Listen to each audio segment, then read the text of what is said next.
Well, we drive down the Shettleston Road. Now, I did a video the other day from Govan Hill, an area of the city that gets a really bad reputation, and I think it's a great area of the city. Now, look at the state of the roads. Look at that. Between the price of fuel and insurance and road tax and all the rest of it, you have to wonder what the hell the government's up to. They can't even keep the roads good. So the idea that they want to attack Russia is even more mind-bending. If it snows in this country, the trains stop running. I don't think that's the case. The former Union of the Soviet Socialist Republics. So anyway, that was a bit of a left field tangent. When I was getting my kebab the other day, there was a recurring theme about Govan Hill. My gut feeling is the reason Govan Hill gets so much bad press is mainly two things. Thing number one is the First Minister of Scotland, who I don't have a lot of time for. It's our constituency, so people try to make a big hoo-ha out of it. And issue number two is Govan Hill has got a massive population of second and third generation immigrants. They're from Pakistan, Romania, India, places all over the world. Now, to me, I think that's actually a benefit to the city because the grub over there is just amazing. It's fantastic. You're getting authentic Bengali, Indian and all the rest of the type of food, you know. And that little falafel shop I was in, the grub there was just fantastic, you know, and they've been spending money there. If you walk about Govan Hill, you can see that the shop owners are spending money in their cash. Now, if you look along this, what we call a ward in Glasgow, we've just moved out of Shettleston, we're heading up towards Toll Cross. This is actually one of the poorest areas in Europe. Kind of hard to get your head around about it when Scotland's this fabulously wealthy country that exports mammoth amounts of energy. We're hydrocarbon rich. We've got amazing food and drink sector, we've got amazing timber sector, you know. For such a small country, we've got everything apart from good weather. This area of the city is actually run down. And this does need more redevelopment. The ironic thing about it is, I think, it may not be now, but it certainly was back in the day, a Labour ward. Now when I was a kid, I'm going down a political rabbit hole here. The YouTube channel was never meant to be about politics or anything. Let's try this. The YouTube channel was never meant to be about politics, but I'll just give you some of my takes on it. This area for years was a Labour Party ward. Now, all my life I kind of supported the Labour Party. I came from a very left-leaning family. My grandfather was an Italian communist, believe it or not. So where are we going with this? Yeah, Labour were in control of Glasgow for about 60 odd years, and there was nothing but abject poverty in the place. Am I saying the SNP are any better? I really don't think so. In 2014 I was very, very pro-Scottish independence. I still think the country should be independent. I was in the top of massive gold mines of all sizes, shapes and descriptions that are obviously not being reflected when you drive through areas like this. Now, have I got a downer on Shettleston and this area? Absolutely not. I love the East End of Glasgow. I like places that are edgy and sort of wholesome and stuff. And the good thing about where we've just driven down was a lot of the architecture is still intact. The famous Glasgow tenements haven't all been knocked down to build new crap buildings. So we've just driven through one of the poorest areas in Europe. Again, that just doesn't sit in my head for two reasons. One, the properties are sandstone built tenements, which should be worth a lot of money. And the other thing is, from my heart of hearts, Scotland is a very, very, very wealthy place, you know, and it's certainly not reflected in the two areas I've just driven through.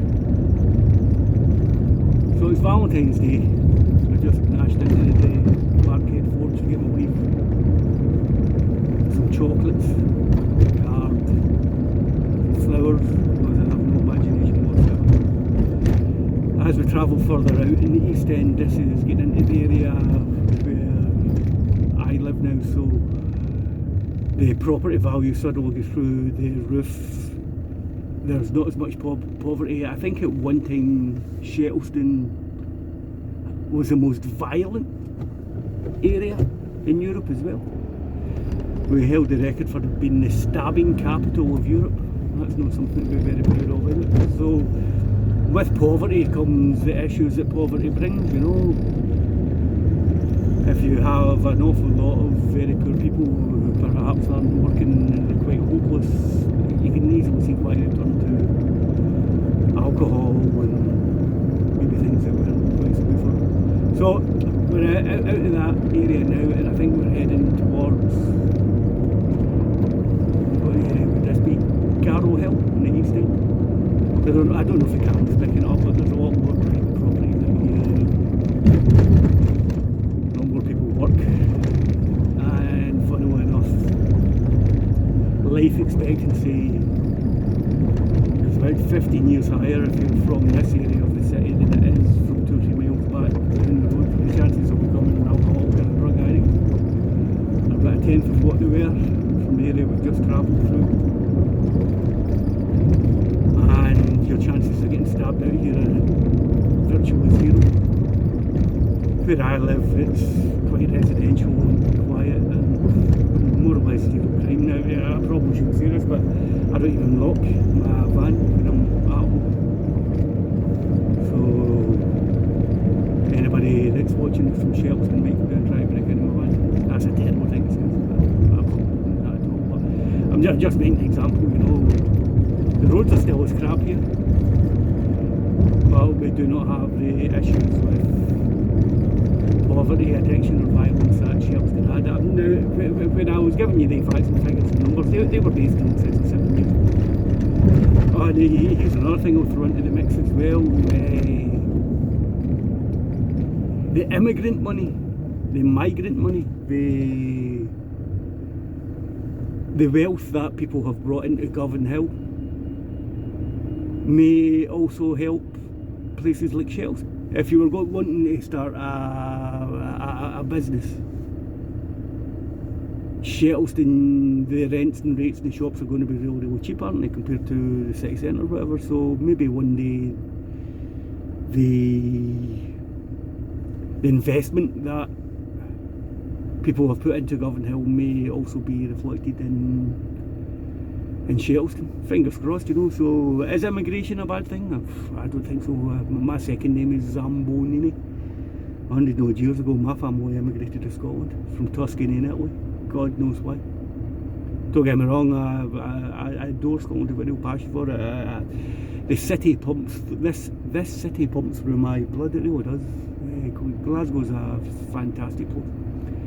Possibly one of the reasons it's got such a unique nature to it is where we're driving to now, and if we went down to the right hand side, it's a fairly affluent area, whereas a couple of miles ago the area wasn't anywhere near as affluent, and if we continue driving along this road we hit the schemes of Baillieston, which again, low life expectancy, high probability of drug and alcohol abuses, higher violence and stuff like that. And I think that's what keeps Glaswegians grounded. Any time you have an area where you have a lot of poverty and unemployment, you get social issues that go with it, you know. So I think that's kind of today's rant over. I'm nearly back home, and judging, well, look at the state of the road, you know. We'll go back onto the impending Russian war in the Ukraine, which I don't think is impending at all. My thoughts on that one are I'm actually supporting the Russian taking this. I don't think Scotland should be in NATO. I think it's an absolute joke. 25 miles from where we're sitting just now is a skunking big nuclear weapons storage facility, a nuclear submarine base. these things cost billions upon billions of pounds, and we've just driven through an area of Glasgow that could do with a few £1,000,000 investment. So how do you get off? How do you get off in justifying that stuff? One of the Russian government's demands is they move nuclear weapons away from Russia's border. Here's something I would add to that. Why don't we get rid of the bloody things altogether? You know, they're a complete waste of time, money, effort and energy, and absolutely useless as well as a deterrent or as a weapon system. You couldn't really fire these things. Right, anyway, I'm nearly home, so from your Uncle Zambo. I don't know if the audio in this video will be any good at that, but thanks very much for watching. That's 10 minutes driving through Shettleston and Bailston and Carwell. Alrighty, right, bye bye.